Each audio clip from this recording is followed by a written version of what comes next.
Banjir yang melanda sebagian wilayah Kabupaten Demak, Jawa Tengah belum juga surut.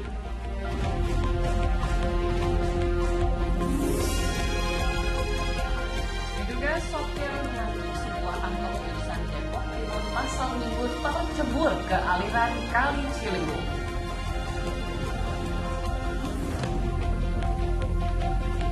Polisi meringkus seorang pria dalam misteri kematian anak artis Tamara Tiasmara.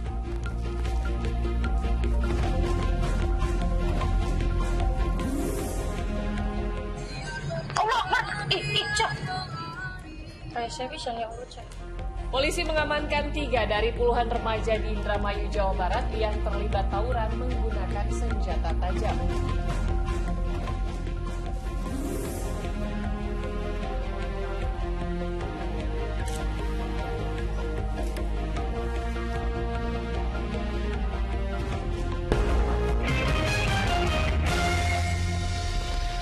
Halo, selamat pagi. Senang sekali saya Ilham Ardiansyah. Dan saya Sheila Purnama dapat menjumpai Anda pagi ini dalam Fokus Pagi edisi Sabtu 10 Februari 2024 yang bertepatan dengan Tahun Baru Imlek. Shinin Kuaile. Kongsi. Ya, seperti biasa pemirsa, dalam 1,5 jam ke depan kami hadir dengan rangkaian informasi dan peristiwa terbaru yang berhasil dihimpun tim redaksi kami hingga dini hari tadi. Inilah Fokus Pagi selengkapnya. Di informasi yang pertama, pemirsa, banjir yang melanda sebagian wilayah Kabupaten Demak, Jawa Tengah hingga Jumat petang ini juga belum surut. Tak hanya permukiman, jalan Pantura Kudus menuju Demak juga terendam hingga akses lumpuh total.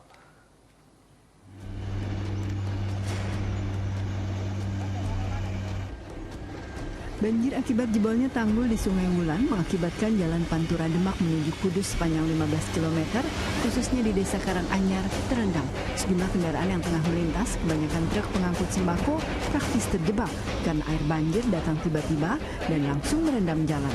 Para sopir truk hanya bisa pasrah dan menunggu banjir surut.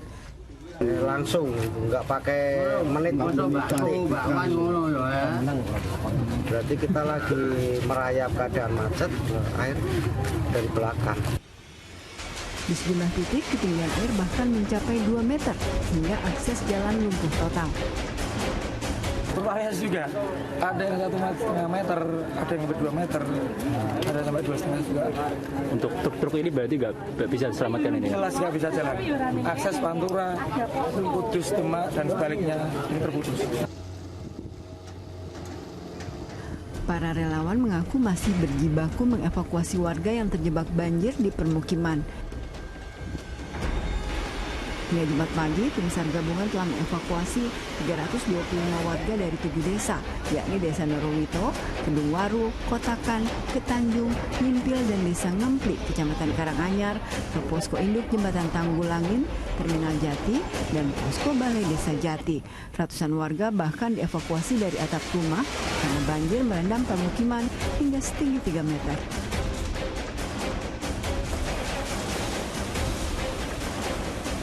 Sementara itu hingga Jumat siang, kondisi jebolnya tanggul Sungai Wulan di Desa Ketanjung kian parah. Panjang tanggul jebol yang mencapai 50 meter membuat arus banjir yang menerjang 7 desa kian deras. Ratusan warga yang tinggal di bantaran sungai terpaksa bertahan di atas tanggul Sungai Wulan menunggu giliran untuk dievakuasi. Sementara di sini dulu, Mas. Tapi barang-barang yang berharga, Bu, bisa berhasil selamatkan, Bu? Insya Allah udah. Jadi nanti menginap di tanggul sini ya? Insya Allah nanti di balik desa nanti kalau naik terus. Dari 7 desa terdampak, 2 diantaranya yakni Desa Ketanjung dan Karanganyar menjadi kawasan paling parah terdampak banjir. Ali Mustakfirin melaporkan dari Kabupaten Demak, Jawa Tengah. Ya, pemirsa, banjir yang merendam Demak dan sekitarnya, ketinggian airnya terus naik hingga mencapai 2 meter. Petugas gabungan pun berjibaku untuk menolongnya lantaran permukiman mereka terendam.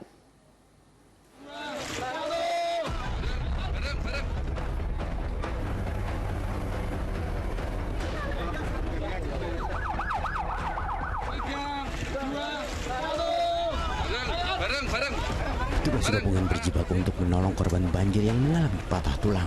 Korban terjatuh saat berusaha menyelamatkan kendaraan yang terendam banjir di rumahnya di kawasan Pantura, Demak, Jawa Tengah. Petugas memboyong korban ke tempat aman dari bencana untuk mendapatkan perawatan medis.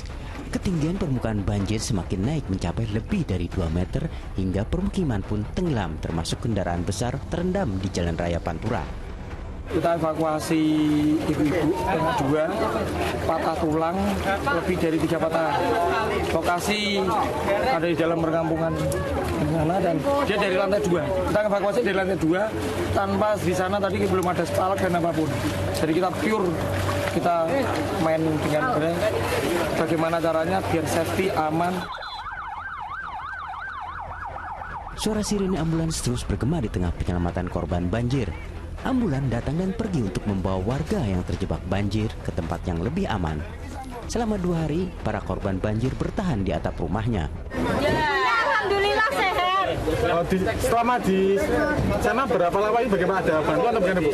Nggak ada bantuan sama sekali. Nggak ada bantuan. Bu, bertahan di mana, Bu? Bertahan di atas. Gendang ya? Di tengah kegelapan, Jumat malam, petugas gabungan juga terus menyusuri sudut-sudut permukiman untuk memastikan keberadaan warga yang masih terkepung banjir. Ada beberapa titik di mana warga tidak ingin dievakuasi, tapi ingin dikirimkan logistik permakanan. Ya, itu kita lakukan. Berarti mereka mungkin menjaga wilayah perkampungannya ya. Ada beberapa yang belum mau dievakuasi, masih ingin bertahan. Data BPBD terakhir, banjir masih merendam 37 desa di 7 kecamatan Demak, Jawa Tengah. 69.000 jiwa terdampak dan 10.000 jiwa mengungsi di 17 titik posko pengungsian yang tersebar di Demak dan Kudus. Ali Mustagfirin melaporkan dari Kabupaten Demak, Jawa Tengah. Sementara kondisi memprihatinkan dialami ratusan warga korban terdampak banjir dari sejumlah desa. Terpaksa mengungsi di sepanjang Jalan Pantura, Demak, Kudus. Tanpa penerangan dan listrik, para pengungsi hanya tidur beralaskan tikar lantaran seluruh tempat pengungsian sudah penuh. Di tengah kegelapan malam tanpa cahaya lampu, ratusan warga dari sejumlah desa terdampak banjir bandang akibat jebolnya tanggul Sungai Wulan, Kecamatan Karanganyar, Kabupaten Demak, terpaksa mengungsi di sepanjang Jalan Pantura, perbatasan Demak Kudus. Mereka memilih Jalan Pantura lantaran tempat pengungsian yang disediakan pemerintah sudah penuh. Warga yang kebanyakan lansia dan anak-anak hanya tidur beralaskan tikar dan beratapkan langit. Kondisi banjir yang mencapai 2 meter membuat warga belum berani kembali ke rumahnya. Ya ini nanti kenapa Bu milih tidur di Jalan Pantura sini, Bu, nggak di pengungsian? Mboten amat, Mas. Nggak muat? Nggak muat, Pak, Mas. Pengungsiannya? Nggak muat. Ya ini nggak ada tenda-tenda penutup nanti. Di informasi selanjutnya, pemirsa, diduga sopir mengantuk sebuah angkot jurusan Depok Timur, Pasar Minggu tercebur ke aliran Kali Ciliwung di Jalan Gunung Sahari Raya, Jakarta Pusat. Akibatnya sopir dan kernet mengalami luka-luka.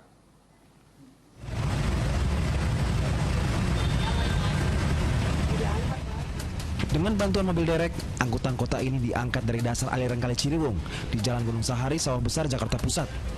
Angkot jurusan Depok Timur Pasar Minggu tanpa penumpang itu terperosok ke aliran Kali Ciliwung Jumat siang.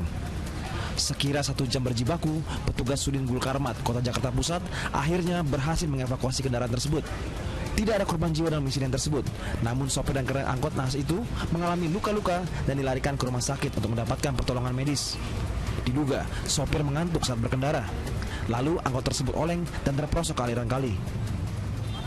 Kemungkinan sopirnya mengantuk karena dari informasi dari kejadian tadi awal warga gitu. Ya. Pas saat kejadian itu aja nggak bawa penumpang ya, Bang? Kosong, sopir sama 1 orang aja itu. Kasus kecelakaan tersebut kini ditangani petugas unit Laka 1 Jakarta Pusat. Abdul Haris melaporkan dari Jakarta. Pemirsa, seorang pengendara sepeda motor di Tarakan, Kalimantan Timur tewas di tempat setelah ditabrak mobil sedan yang melaju kencang. Selain itu, seorang pengendara motor lainnya yang turut tertabrak alami luka parah dan dilarikan ke rumah sakit. Warga bergegas mengevakuasi pengendara motor yang tergeletak di Jalan RE Marta Dinata, Tarakan, Kalimantan Timur. Keduanya terpental ke jalan setelah ditabrak sebuah mobil sedan yang melaju searah. Dalam rekaman CCTV, terlihat mobil melaju kencang dan kecepatannya tidak berkurang setelah menabrak korban.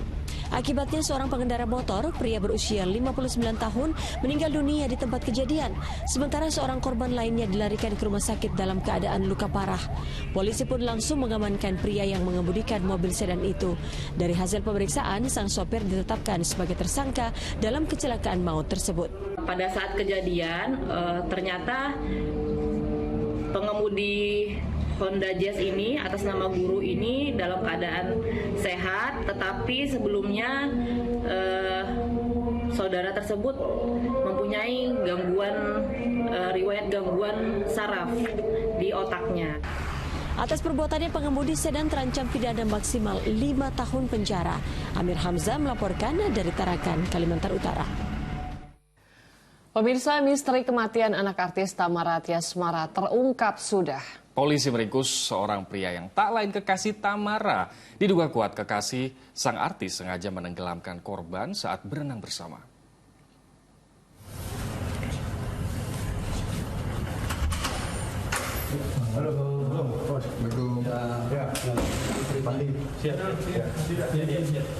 Sejumlah aparat penyidik Subdit Jatanras Ditreskrimum Polda Metro Jaya meringkus pria berinisial YA yang diduga terlibat dalam kasus kematian anak artis Tamara Tiasmara. Ia tak lain adalah kekasih sang artis. Tanpa perlawanan, YA diringkus di dalam kamar rumahnya di kawasan Pondok Kelapa, Duren Sawit, Jakarta Timur, Jumat pagi. Kita datang kemari atas peristiwa yang kemarin viral, ya, yaitu tenggelamnya anaknya Ibu Samara, ya. Jadi maksudnya udah paham, ya. Setelah ini kita ke Polda, ya. Kalau memang nanti mau dibantu dengan pengacara, silakan dihubungi, nggak apa-apa, ke Polda. Selain mengamankan terduga pelaku, penyidik juga membawa sejumlah barang bukti, diantaranya pakaian milik terduga pelaku. Diduga kuat, IA dengan sengaja menenggelamkan anak Tamara, bocah laki-laki berusia 6 tahun, saat keduanya berenang bersama. Aksi sadis itu bahkan terekam kamera CCTV di lokasi kejadian. Saat berenang, nampak YA menghampiri korban dan berupaya menenggelamkannya selama beberapa detik hingga korban sulit bernapas dan lemas. Saat itulah YA berpura-pura menyelamatkan korban dan mengangkatnya ke pinggir kolam. Hingga saat ini penyidik masih melakukan pemeriksaan secara intensif pada pria yang telah ditetapkan sebagai tersangka itu guna mengungkap motif di balik aksi keji yang dilakukannya. Penyidik sudah mengantongi bukti yang cukup, kemudian melakukan gelar perkara tadi malam sehingga saudara YA telah ditetapkan sebagai tersangka terkait kasus Aquo. Jumat sore, Tamara Tiasmara pun mendatangi Polda Metro Jaya. Selain menyerahkan rekam medis sang anak pada polisi, ia juga menyerahkan sejumlah barang bukti tambahan. Tamara tak menyangka jika sang kekasihlah yang menjadi tersangka atas kematian buah hati sematawayangnya. Siapa sih ada yang nyangka? Nggak mungkin ada yang nyangka. Saya sekarang kita mau tahu apa motifnya. Tadi juga aku udah lihat CCTV-nya dari awal sampai habis. Gitu ya, nggak mungkin lah aku tega gitu buat diem aja. Anak aku tuh meninggal loh, bukan koma, bukan cuma cacat, bukan cuma sakit gitu. Jadi nggak mungkin seorang ibu tuh diem aja anaknya digituin. Jadi ya mohon pengertiannya aja untuk semua, bukan berarti aku tuh nutupin, tapi aku tuh mau proses ini berjalan lancar. Atas perbuatan sadisnya, kini tersangka dijerat pasal berlapis, diantaranya kekerasan terhadap anak serta pembunuhan berencana. Ia terancam hukuman penjara seumur hidup. Muhammad Subadri Arifki melaporkan dari Jakarta. Kita ke kasus lainnya, pemirsa. Seorang wanita pemilik toko kelontong di Kecamatan Mekarjaya, Kabupaten Pandeglang, Banten, ditemukan tewas bersimbah darah. Pada leher korban ditemukan luka tusuk senjata tajam.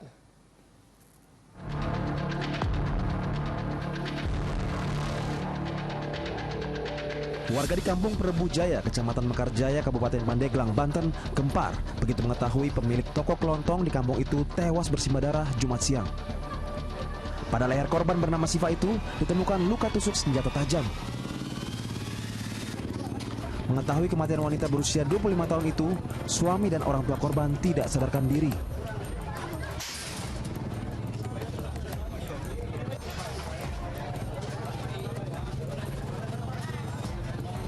memastikan penyebab kematian korban, Satuan Reskrim Polres Pandeglang melakukan olah TKP. Dugaan sementara, kematian korban akibat aksi perampokan. Mayat perempuan yang kita duga adalah perampokan yang mengakibatkan kematian. Untuk yang lain-lain kerugian, lintas pelaku masih dalam tahap penyelidikan. Untuk lukanya sendiri tadi seperti apa, Bang? Untuk luka ada luka tusukan di bagian leher.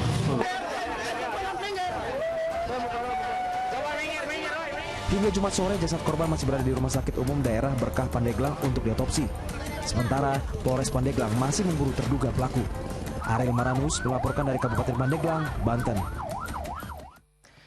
Pemirsa, Fokus Pagi masih akan kembali dengan informasi lainnya. Di antaranya polisi mengamankan 3 dari puluhan remaja di Indramayu, Jawa Barat yang terlibat tawuran menggunakan senjata tajam. Sesaat lagi tetap bersama kami.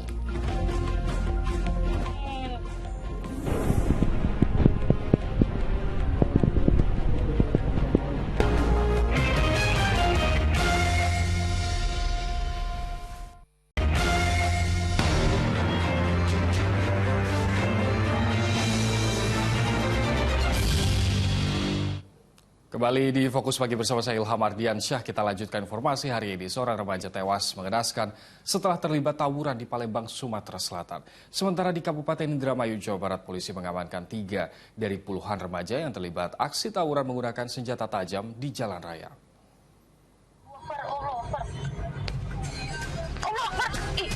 Warga di sekitar jalur alternatif Tambi, Kecamatan Seliuk, Kabupaten Indramayu, Kamis petang digegerkan dengan aksi saling serang 2 kelompok remaja di tengah keramaian arus lalu lintas. Terlebih para remaja yang terlibat tawuran menenteng senjata tajam berukuran besar. Beruntung polisi segera tiba di lokasi hingga kedua kelompok yang bertikai membubarkan diri. Namun 3 remaja yang berboncengan naik sepeda motor terjatuh saat berusaha kabur. Ketiganya lalu digelandang petugas ke Mapolsek Seliuk. Anak-anak yang berhasil kami amankan yaitu 1 unit kendaraan motor berbonceng 3 dan 3-tiganya berhasil kami amankan di areal sawah, di tengah sawah pada saat mereka mau melarikan diri. Ketiga remaja tersebut lalu dikembalikan kepada orang tua masing-masing setelah diminta membuat surat pernyataan untuk tidak lagi terlibat dalam kelompok-kelompok yang bisa meresahkan masyarakat. Di Palembang, Sumatera Selatan, aksi tawuran antar kelompok remaja menelan korban jiwa. Muhammad Putra Alam, remaja 19 tahun, warga Lorong Remifa, Kecamatan Kertapati, tewas usai terlibat aksi tawuran di Jalan Yusuf Singa Dekani, Kecamatan Kertapati, Palembang, Jumat dini hari. Yang meninggal ini karena tawuran katanya. Kejadiannya ini kalau keluarga tuh tahunya jam 2. Ya, jam 2 malam. Jadi keluarga mendatangi lokasi itu sudah terkapar, sudah dalam keadaan meninggal. Dari hasil pemeriksaan forensik, korban tewas karena kehabisan darah akibat luka sabetan senjata tajam. Luka bacoknya di pinggang sebelah kiri dan itu sampai itu nampak parunya nampak, jadi ada luka robek sampai parunya nampak antara. Kemudian dia juga ditimpai adanya perlawanan darinya. Dan ada luka tangisnya pada jari sebelah kiri juga. Petugas Polsek Kertapati dan Polrestabes Palembang hingga Jumat petang masih melakukan pemeriksaan terhadap sejumlah saksi dan memburu pelaku tawuran yang menewaskan korban. Tim Liputan melaporkan. Satreskrim Polres Metro Depok berhasil meringkus 2 pelajar SMK yang diduga terlibat tawuran hingga menyebabkan pelajar lain tewas. Tidak hanya itu, tawuran yang terjadi di Depok juga melibatkan 2 kelompok remaja di depan halaman sebuah masjid.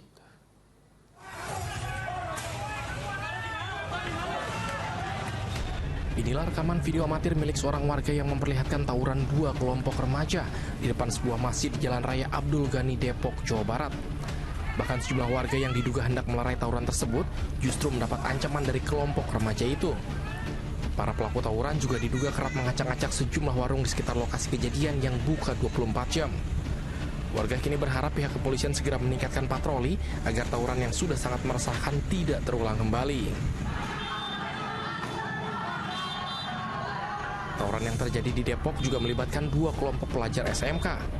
Kedua kubu bahkan terlibat saling serang di jalan raya dengan menggunakan senjata tajam. Akibat insiden ini, 1 orang pelajar meninggal dunia setelah terkena sabetan senjata tajam di bagian perut. Polisi yang menangani kasus ini langsung bergerak cepat dengan menangkap kedua terduga pelaku yang masih di bawah umur. Dari tangan keduanya, polisi mengamankan 3 senjata tajam yang 1 diantaranya merupakan milik korban. Bergaining antara mereka antar sekolahan ini untuk melakukan tawuran. Jadi mereka sempat janjian. Ini ada sistemnya, mereka mencari mana nih mau yang tawuran gitu kan. Nah, ketika dapat lawan terus akhirnya mereka laksanakan tawuran itu. Berarti nggak ada penyebabnya, berarti ya memang dipicu saling gengsi aja gitu, adu gengsi. Mereka pengen tawuran aja gitu. Jadi ini nggak ada penyebab singgungan apa atau mungkin permasalahan sosial atau mungkin lain, tidak ada. Akibat perbuatannya, kedua terduga pelaku tawuran itu terjerat pasal berlapis dengan ancaman hukuman 15 tahun penjara. Nahyudi melaporkan dari Depok, Jawa Barat. Sebuah tempat yang diduga dijadikan lokasi judi sabung ayam di Kota Batam, Kepulauan Riau digerebek polisi. Dalam penggerebekan ini, polisi meringkus sebanyak 30 orang yang terdiri dari pemain, wasit hingga pemilik tempat.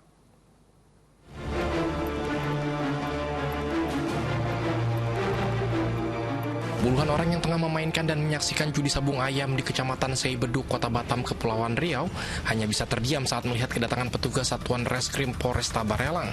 Mereka hanya bisa termenung sambil memegangi ayam jago mereka saat digerebek petugas. Polisi langsung menutup ketat area judi sabung ayam itu sehingga tak ada satupun yang dapat kabur. Sebanyak 30 orang diangkut ke Mapolresta Barelang. Mereka diantaranya penonton, pemain, wasit hingga pemilik gelanggang. Tidak hanya itu, 3 ekor ayam Bangkok yang ikut dalam pertandingan, serta uang tunai jutaan rupiah yang diduga sebagai uang taruhan, ikut diamankan sebagai barang bukti. Kami mendapatkan informasi dari masyarakat setempat bahwa informasi yang pada Satreskrim Polresta Barelang ada praktek penjudian ayam di lokasi tersebut. Maka kami melakukan pendalaman, penelusuran, akhirnya kami menggerebek tempat tersebut dan didapati pada saat kami turun ke lapangan didapati ada arena dengan beberapa pemain dan juga sedang terjadinya aktivitas sabung ayam. Setelah dilakukan penyidikan, dari 30 orang yang diamankan, 6 diantaranya ditetapkan sebagai tersangka. Kini para tersangka judi sabung ayam dijerat pasal 303 KUHP tentang perjudian dengan ancaman maksimal 10 tahun penjara. Aulia Ihsan melaporkan dari Batam, Kepulauan Riau.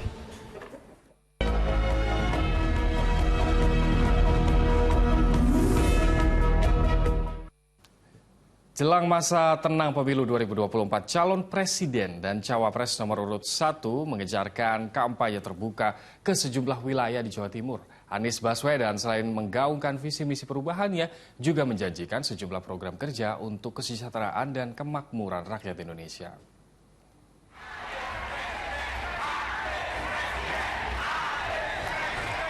Di acara desak Anies di gedung DPR Arena Surabaya, Jawa Timur, Capres nomor urut 1 selain menyapa pendukungnya, Anies Baswedan juga menyoroti banyaknya pejabat yang tersandra karena terlibat kasus sehingga kebebasannya pun ikut tersandra. Di Gor Lembu Peteng, Tulung Agung, Anies Baswedan memaparkan sejumlah ketimpangan di negeri ini dan ia pun menjanjikan sejumlah perubahan, mulai dari biaya pendidikan hingga kesehatan yang terjangkau masyarakat. Di Stadion Untung Suropati, Pasuruan, Jawa Timur, Jumat sore dalam kampanye akbarnya, pasangan Capres dan Cawapres nomor urut 1 Anies Baswedan dan Muhaimin Iskandar mengkritisi kondisi rakyat Indonesia yang belum diperlakukan secara adil dan masih banyaknya ketimpangan yang terjadi hingga perlu perubahan. Kita menyaksikan Indonesia yang penuh dengan ketidakadilan. Betul. Indonesia yang penuh dengan ketimpangan. Betul. Indonesia yang penuh dengan ketidaksetaraan. Betul. Bolehkah itu diteruskan? Bolehkah itu dilanjutkan? Perlunya apa? Perlunya apa? Sementara para pendukung dan simpatisan pasangan Amin sudah mendatangi Jakarta International Stadium untuk menghadiri kampanye terakhirnya secara terbuka pasangan Amin Sabtu 10 Februari. Mereka memilih menginap di JIS dan sekitarnya agar bisa masuk ke tempat acara lebih awal. Pada agenda kampanye terakhirnya ini berlangsung dari pukul 7 hingga 12 waktu Indonesia bagian Barat.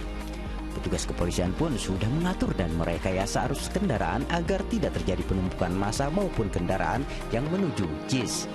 Polisi menutup sejumlah ruas jalan dan diantaranya arus kendaraan ada yang diputar arahnya. Tim Liputan melaporkan.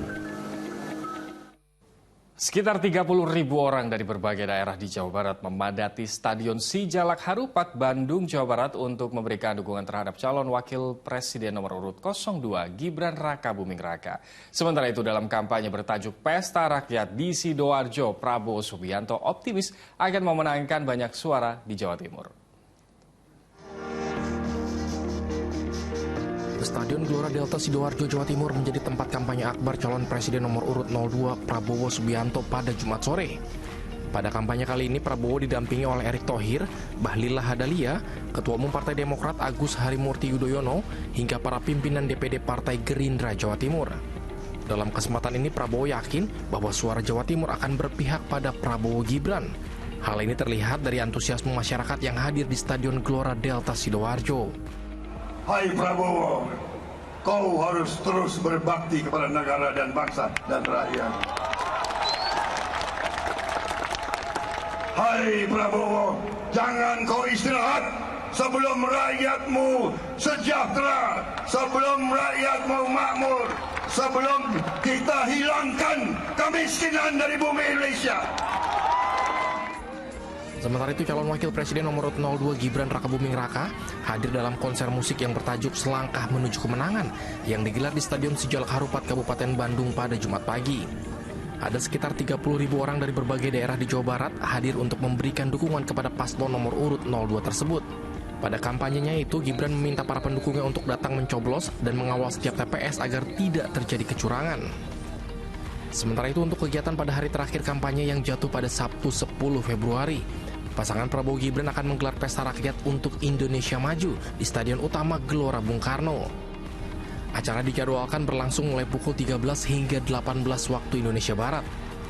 Diperkirakan akan ada sekitar 300.000 orang hadir di kampanye terakhir Prabowo Gibran sebelum masa tenang jelang Pilpres 14 Februari mendatang. Petugas kepolisian juga telah menambah sejumlah kantong parkir dan menyiapkan rekayasa lalu lintas di sekitar Stadion GBK agar tidak terjadi penumpukan kendaraan. Tim Liputan melaporkan. Jelang berakhirnya masa kampanye Cawapres nomor urut 3, Mahfud MD ajak masyarakat untuk memilih pemimpin yang sesuai dengan hati nurani dan melihat rekam jejaknya selama menjadi pejabat. Sementara Capres Ganjar Pranowo menegaskan kampanye akbar pada hari terakhir masa kampanye hari ini akan digelar di 2 kota, Solo dan Semarang, Jawa Tengah.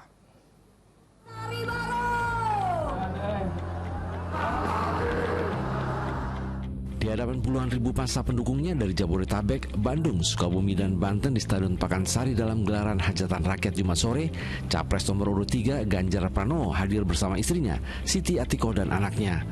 Mantan Gubernur Jawa Tengah ini berjanji bila mana dirinya terpilih jadi presiden akan merealisasikan program Satu Rumah Satu Sarjana serta KTP sebagai multifungsi bantuan sosial dan tepat sasaran. Terkait kampanye akbar pada hari terakhir masa kampanye tanggal 10 Februari hari ini, politisi PDI Perjuangan ini mengatakan akan digelar di 2 kota di Jawa Tengah, yakni Solo dan Semarang, lantaran antusias warga yang ingin hadir. Sebenarnya mau satu titik gitu ya, mau satu titik apakah di Solo, apakah di Semarang. Tapi ternyata semua berdebat. Kalau bisa tambah lagi Pak, setiap ekskaresidenan itu artinya 6, nggak mungkin gitu kan. Maka akhirnya diputuskan di 2 tempat karena dua-duanya ingin dilaksanakan dan banyak orang yang ingin hadir, luar biasa. Bahkan dari Jakarta hari ini sudah membawa timnya masuk ke sana. Sementara itu dalam istighosa akbar di alun-alun Cicurug, Kabupaten Sukabumi, Jawa Barat, Cawapres Mahfud MD ajak masyarakat untuk memilih pemimpin yang sesuai dengan hati nurani dan melihat rekam jejaknya selama menjadi pejabat. Mahfud juga mengingatkan masyarakat untuk tidak terpengaruh hasil survei dan berita yang mungkin hoax. Untuk memilih pemimpin berdasarkan hati nurani, memilih pemimpin yang benar berdasar nurani masing-masing. Jangan terpengaruh oleh survei, oleh berita-berita yang mungkin hoax, tetapi direnungkan baik-baik. Mahfud MD juga menyempatkan diri ziarah ke makam pendiri Pondok Pesantren Al-Hasaniyah yang tak jauh dari lokasi istighosah. Tim Liputan melaporkan. Jelang pemungutan suara, sejumlah lembaga meluncurkan hasil survei terbarunya terkait elektabilitas setiap pasangan calon presiden dan cawapres. Bahkan diantaranya memastikan pemilihan presiden dan wakilnya akan berlangsung satu putaran, menyusul pasangan Prabowo-Gibran unggul 53% dari dua kandidat lainnya, pasangan Anies Mohaimin dan Ganjar Mahfud. Prabowo Gibran punya potensi menang satu putaran dengan angka dukungan per hari ini di angka 53,5%. Lembaga survei Denny JA mendapatkan hasil Prabowo Gibran dengan elektabilitas tertinggi di kisaran 53,5%. Sementara pasangan Anies Caimin memperoleh 21,7% dan Ganjar Mahfud 19,2%. Dengan hasil survei selama 7 hari sebelum hari H pencoblosan ini, LSI Denny Jaya memastikan Pilpres satu putaran semakin terbuka. LSI menyebutkan sejumlah faktor melambungnya elektabilitas paslon 02 diantaranya karena positioning untuk melanjutkan program Jokowi. Pasangan 01 menempatkan diri sebagai yang tak puas dengan Jokowi namun masanya hanya di kisaran 20%. Sementara untuk paslon 03 suaranya tergerus ke paslon 02 lantaran positioningnya selalu berubah-ubah.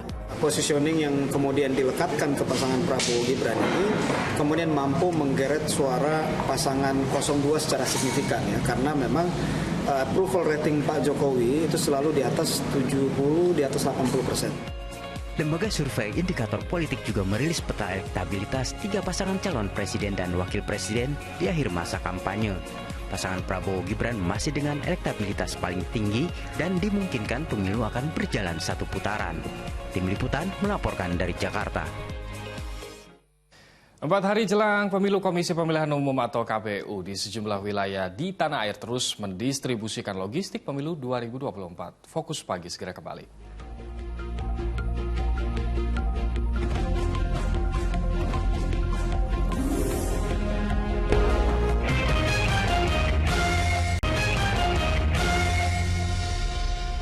Kita lanjutkan informasi pagi ini, pemirsa. Prihatin dengan kondisi situasi demokrasi tanah air yang dinilai mengalami kemunduran massa dari Forum Aktivis Jogja 98 menggelar aksi jalan mundur sambil bawa api obor. Sementara di Banda Aceh, sejumlah guru besar Universitas Syiah Kuala menyatakan sikap serta mengkritik pemerintah Presiden Joko Widodo. Di lapangan Tugu Kopelma Darussalam, puluhan guru besar Universitas Syiah Kuala Banda Aceh meminta kepada penyelenggara negara untuk tidak memanfaatkan kekuasaan dalam kontestasi pemilu 2024. Para guru besar tersebut secara bersama-sama mengingatkan agar pemilu berlangsung jujur, adil. Pernyataan sikap ini dilakukan sebagai tanggung jawab moral atas fenomena para penyelenggara negara yang diduga mencoba memanfaatkan kekuasaannya untuk mempengaruhi pemilih. Mereka pun berharap pemilih atau rakyat harus cerdas dalam menentukan pemimpin ke depan.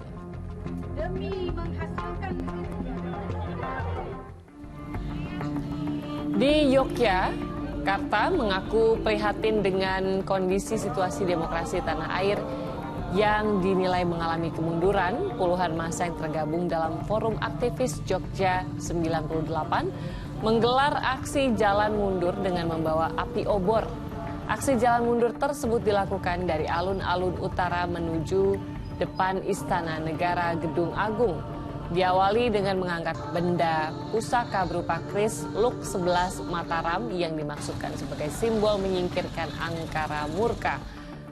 Sementara api obor sebagai simbol menerangi NKRI yang dinilai tengah alami kegelapan dari mundurnya demokrasi, banyak pelanggaran, terutama praktek-praktek nepotisme.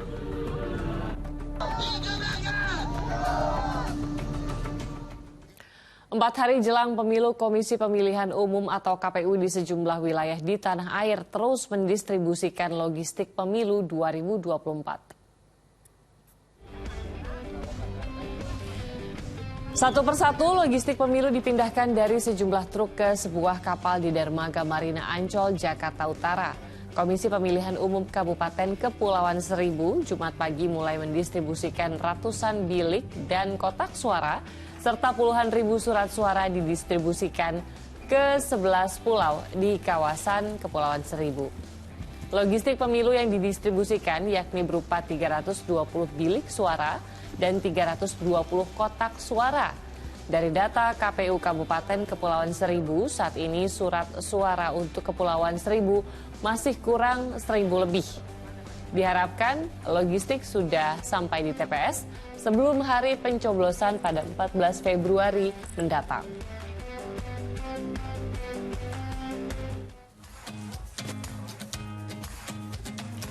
Sementara itu, KPU Kabupaten Klaten Jumat siang mulai mendistribusikan 20.990 kotak suara ke 26 kecamatan.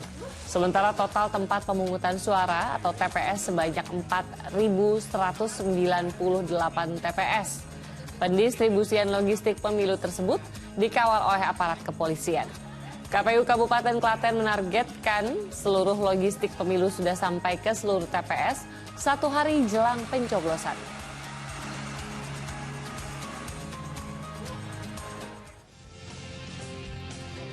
Empat hari jelang pemilu, KPU Kabupaten Lombok Timur Jumat pagi mulai mendistribusikan logistik ke seluruh wilayah secara bertahap ke 21 kecamatan.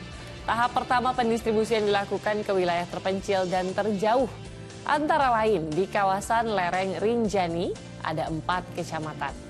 Pendistribusian dipercepat lantaran jarak yang cukup jauh dan kondisi cuaca yang tidak menentu.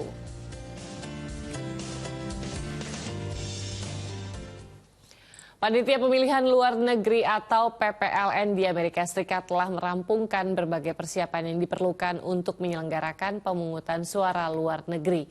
Pencoblosan secara serentak diadakan hari ini 10 Februari sebelum pengambilan suara di tanah air. Selengkapnya kita akan mengikuti laporan tim VOA berikut ini.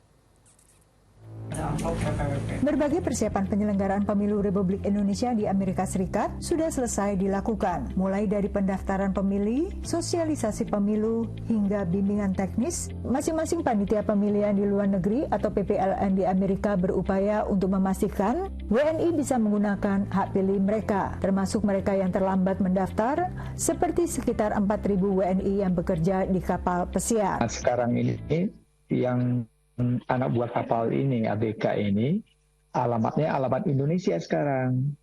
Jadi mereka itulah yang dipindahin nantinya ke wilayah kita, yang organize kita. Pihak kapal itu yang menyampaikan. Jadi gini, mereka mendaftar ke kita langsung. Mereka itu mendaftar ke kita langsung. Nah, kita yang mengirim, nah dibantu sama perusahaan kapal. Di seluruh Amerika Serikat ada sekitar 43.000 diaspora Indonesia dalam daftar pemilih tetap. Ada 3 cara memilih, yaitu langsung di TPS, lewat pos, atau di kotak suara keliling bagi kota-kota tertentu yang didatangi PPLN. Pemilihan secara serentak di TPS pada hari Sabtu 10 Februari adalah keputusan bersama dari Panitia Pemilihan Luar Negeri. Alasannya agar tak melebihi tanggal pelaksanaan pemilu di tanah air pada 14 Februari dan lebih memudahkan partisipasi pemilih yang tak tinggal di salah satu dari kota-kota besar tempat KJRI atau KBRI berada. TPS di Amerika hanya terbatas di 6 kota sesuai lokasi PPLN. Washington DC, New York, Chicago, Los Angeles, San Francisco, dan Houston. Nanti pada saat pemungutan suara selesai pada tanggal 10 Februari itu, surat suara akan dibawa kembali ke sekretariat di sini dengan didampingi oleh para saksi dan panwaslu. Sementara penghitungan untuk pemilihan lewat pos dilakukan sehari sesudahnya, 15 Februari. Dari Alexandria, Virginia dan Washington DC, Yuni Salim, Virginia Gunawan, dan tim VOA. 4 hari lagi, tentukan pilihan. Ayo nyoblos, jangan golput. Suaramu sangat berarti. Nantikan proses hitung cepat pemilu 2024 bersama 3 lembaga survei yang terpercaya dan akurat. Carta Politika, Indikator Politik Indonesia, SMRC. Saksikan rangkaian informasi seputar pemilu 2024 di Indosiar mulai pukul 8.00 waktu Indonesia Barat sampai pukul 17.30 waktu Indonesia Barat. Fokus update mulai pukul 8 waktu Indonesia Barat, fokus pemilu 2024 pukul 11.00 waktu Indonesia Barat, Pesta Rakyat Quick Count Pemilu 2024 pukul 12.00 waktu Indonesia Barat, live hanya di Indosiar. Di informasi selanjutnya pemirsa, 4 kawanan perampok bersenjata api menyantroni sebuah toko emas di Pacitan, Jawa Timur. Para pelaku menggasak sejumlah emas dalam etalase. Dalam video amatir milik seorang warga, terlihat etalase toko emas Sinar Jaya yang berada di Jalan Raya Pacitan, Kecamatan Donorojo, Kabupaten Pacitan, hancur berantakan. 4 orang perampok berboncengan sepeda motor menghancurkan etalase itu menggunakan senjata api laras panjang, lalu mengambil emas yang dipajang di dalamnya. Hasil pemeriksaan di lokasi kejadian, polisi menemukan sebutir peluru yang diduga milik para pelaku. Perampokan terjadi ketika toko dalam kondisi sepi pembeli dan hanya ditunggui 3 orang pegawai. Terus yang punya rumah teriak-teriak, rampok. Nah, saya mau lari nggak berani.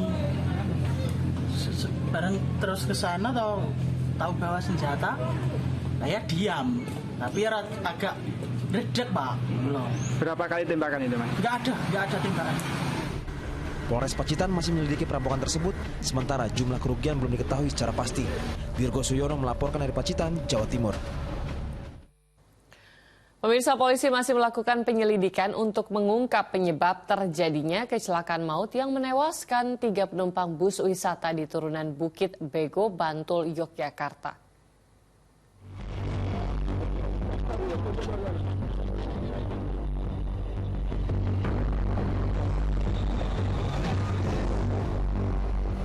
Petugas Ditlantas Polda Daerah Istimewa Yogyakarta Jumat pagi melakukan olah TKP di turunan Bukit Bego, Kecamatan Imogiri, Kabupaten Bantul, Daerah Istimewa Yogyakarta.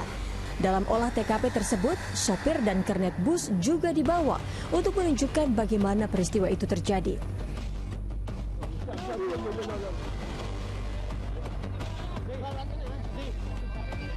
Kecelakaan bus yang membawa rombongan 50 orang wisatawan asal Karanganyar, Jawa Tengah terjadi pada Kamis sore dan menewaskan 3 orang. Sementara 31 penumpang mengalami luka-luka. Dari hasil olah TKP diduga penyebab kecelakaan karena tidak berfungsinya sistem pengereman bus yang mengakibatkan laju kendaraan itu tak terkendali sebelum akhirnya terguling. Analisa sementara menurut saya adalah kendaraan dalam posisi off. Tidak ada gerakan sama sekali untuk pengeriman, baik dari handrem maupun dari rem kaki.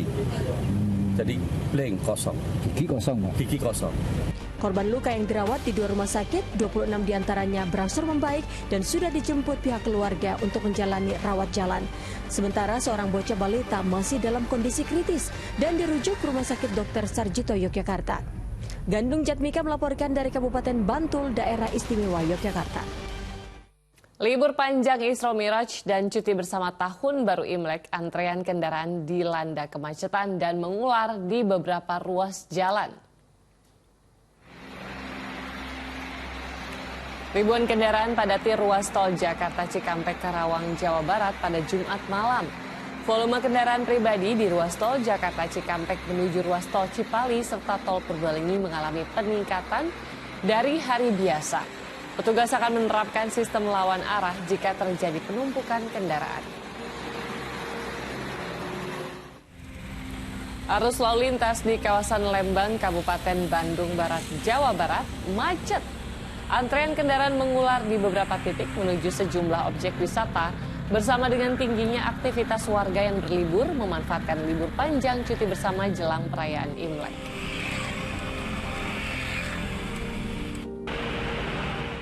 Pemirsa, umat Tionghoa meriahkan malam perayaan Tahun Baru Imlek 2575 dengan beribadah ke wihara. Salah satunya di kawasan Petak 9, Taman Sari, Jakarta Barat. Fokus Pagi akan segera kembali dengan informasinya untuk Anda.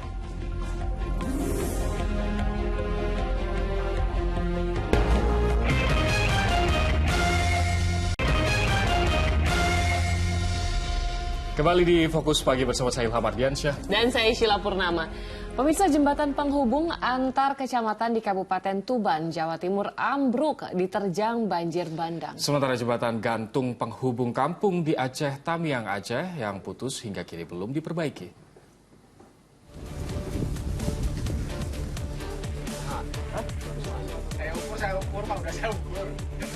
Inilah kondisi jembatan gantung penghubung desa Tebing Tinggi dan Alur Tani 2 di Aceh Tamiang, Aceh yang tali selingnya putus sehingga papan lantai jembatan terjuntai ke sungai. Hingga kini belum diperbaiki. Warga termasuk pelajar tidak bisa lagi menggunakan jembatan ini karena berbahaya sehingga dalam beraktivitas mereka harus memutar arah sehingga jarak hingga waktu tempuhnya menjadi lebih lama dan jauh. Meskipun sudah sepekan, namun pemerintah Kabupaten Aceh Tamiang baru meninjau lokasi untuk memastikan kondisi jembatan. Dalam waktu dekat kita akan selamatkan jembatan ini dulu supaya tidak datang hujan tiba-tiba ini akan hanyut. Jadi kita akan selamatkan. Jadi saya sudah perintahkan Pak Datuk untuk cari orang kerja buka papannya dulu ya kan untuk diselamatkan. Kemudian nanti PU langsung action, kita dahulukan ini walaupun DPA belum kita selesaikan tapi ini nggak bisa kita biarkan dalam waktu yang lama. Sementara jembatan penghubung antar kecamatan di Kabupaten Tuban, Jawa Timur ambruk diterjang banjir bandang Kamis malam. Akses jalan penghubung antar kecamatan Bangilan dan kecamatan Tambak Boyo ini ambrol pada kedua sisinya, sehingga tidak dapat dilewati. Setelah sempat ditutup selama sehari, warga berinisiatif membuat jembatan darurat. Mereka bergotong royong menyusun balok kayu dan papan, sehingga untuk sementara bisa dilalui sepeda motor dan pejalan kaki.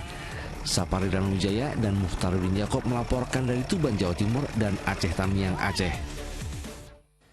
Banjir bandang juga menerjang puluhan perahu nelayan tradisional yang bersandar di muara Sungai Gadon, Kabupaten Tuban, Jawa Timur. Derasnya arus air bercampur lumpur menyebabkan belasan perahu yang sedang bersandar hanyut tenggelam hingga saling bertabrakan dan rusak parah.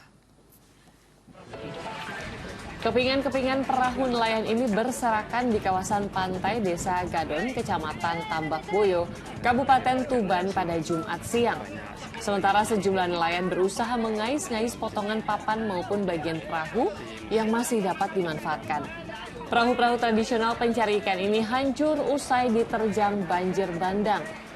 Menurut nelayan setempat, sebanyak 4 perahu hancur berkeping-keping dan sejumlah perahu lainnya rusak. Belasan perahu hanyut terbawa arus dan tenggelam bahkan hingga saling bertabrakan.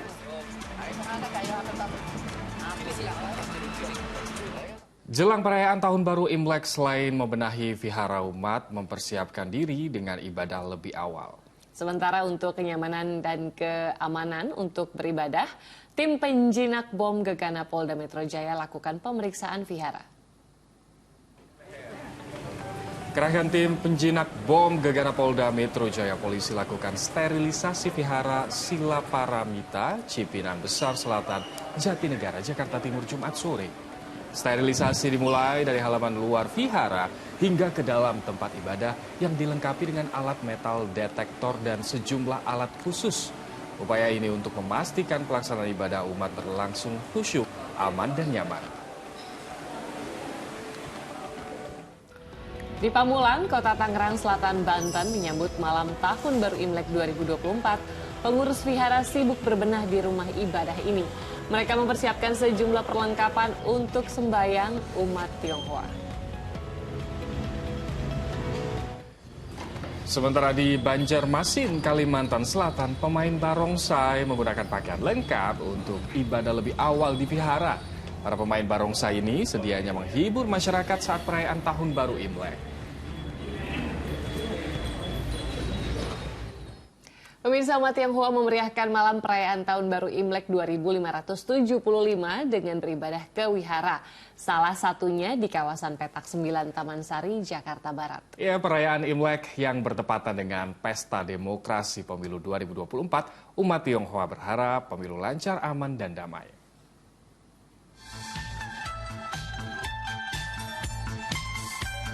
Hilir mudik umat Tionghoa ini tampak memeriahkan malam perayaan Tahun Baru Imlek 2575. Mereka ibadah ke sejumlah wihara besar di Jakarta, salah satunya di Wihara Dharma Jaya Toa Sebio di kawasan Petak 9 Taman Sari, Jakarta Barat, Jumat malam. Perayaan Imlek tahun ini bertepatan dengan Pesta Demokrasi Pemilu 2024. Umat Tionghoa pun berharap pemilu lancar, aman, dan damai. Menurut saya tahun ini sih lebih ramai. Ini kan tahun Imlek ini kan bertepatan dengan pemilu ya? Iya. Nah, harapan Mbak sebagai warga gimana? Harapannya pemilu tetap berjalan dengan baik, Imlek juga berjalan dengan baik. Jadi semuanya sama. karena kita sama-sama di Indonesia yang punya banyak keanekaragaman. Untuk memastikan pelaksanaan perayaan Imlek berlangsung lancar dan aman, PJ Gubernur DKI Jakarta Heru Budi Hartono juga meninjau 2 vihara terbesar di Jakarta Barat tersebut. Sekarang tahun naga, jadi meninjau beberapa lokasi yang termasuk bersejarah dan bagi umat yang merayakan Imlek, mengucapkan selamat Imlek. Semoga semuanya bisa berjalan dengan baik dan tentunya sehat dan penuh berkah. Agar pelaksanaan perayaan Tahun Baru Imlek berjalan lancar dan aman, petugas gabungan TNI Polri bersiaga di setiap wihara di wilayah ini. Jayadi melaporkan dari Jakarta. Pemirsa, untuk mengetahui suasana terkini perayaan Tahun Baru Imlek 2575, sudah ada Rido Yahya dan Satria di kawasan Petak 9 Taman Sari, Jakarta Barat. Silakan Rido, laporan situasinya seperti apa di sana? Ya, Sheila, Ilham, dan juga pemirsa, memang sejak tadi malam di kawasan Wihara Dharma Bakti Petak 9 Jakarta Barat ini sudah dipadati masyarakat Tionghoa yang akan melakukan peribadatan di Hari Raya Imlek. Dan untuk pagi ini, tadi masyarakat secara terus-menerus berdatangan di kawasan ini. Bisa Anda saksikan memang di belakang saya, di mana masyarakat Tionghoa ini secara khusyuk beribadah seperti membakar dupa, kemudian juga menyalakan lilin, lalu bersembahyang di depan sekitar ada 28 ropang. Ini memang untuk menghormati para leluhur khususnya pada perayaan Hari Raya Imlek 2575 pada tahun ini. Memang pada tahun ini dikenal dengan Tahun Naga Kayu, di mana masyarakat Tionghoa percaya bahwa Tahun Naga Kayu ini adalah tahun full energi, di mana masyarakat Tionghoa meyakinkan tahun ini adalah tahun kesuksesan, tahun kemakmuran, dan juga tahun keberuntungan. Dan juga memang diprediksi bahwa untuk perayaan Imlek ini nanti sekitar pukul 9 hingga siang hari pada hari ini nantinya akan ramai dipadati masyarakat Tionghoa untuk beribadah, dan diprediksi akan ada sekitar 3.000 masyarakat yang akan beribadah, dan juga pengamanan juga terus gencar dilakukan untuk pengamanan agar masyarakat Tionghoa khusus yang beribadah di kawasan ini aman dan juga nyaman. Sementara itu kembali ke Anda, Sheila dan juga Ilham. Demikian Rido Yahya dari kawasan Petak 9 Taman Sari, Jakarta Barat. Terima kasih, selamat bertugas kembali Rido. Dan pemirsa, informasi tadi sekaligus menutup kebersamaan kita dalam Fokus Pagi hari ini. Usai Fokus Pagi, jangan melewatkan untuk menyaksikan program Magic 5. Mewakili kerabat kerja yang bertugas, saya Ilham Ardiansyah. Dan saya Sheila Purnama pamit undur diri. Sekali lagi selamat merayakan Tahun Baru Imlek. Kongsi. Shinen Koaile. Semoga Tahun Naga Kayu membawa keberuntungan bagi kita semua. Yes, amin. Sampai jumpa. Selamat menikmati hari Anda.